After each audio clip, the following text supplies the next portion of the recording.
সব সময় শাশুড়ি খারাপ, ননদ খারাপ এটা বললেও হয় না, বৌমাদেরও ভালো থাকতে হয়, মেনে নিতে হয় এটা তোমার শ্বশুর বাড়ি, নট নিজের বাড়ি। জানি তুমি যতই করবে ততই থাকবে তোমার বদনাম, বাট তবুও একটু অ্যাডজাস্ট করি।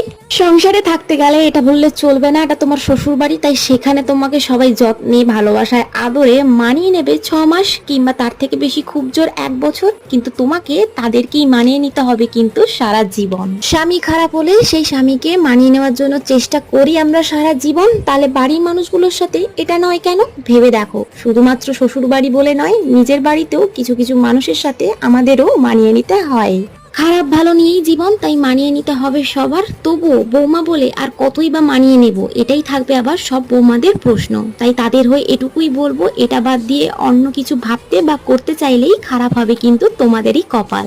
আজকে শাড়ি বাদ দিয়ে কুর্তির সাথে ডিফারেন্ট স্টাইলটা করলাম। ভালো লাগলে লাইক কমেন্ট করো, আর নতুন বন্ধুরা সাবস্ক্রাইব করে পাশে থেকো।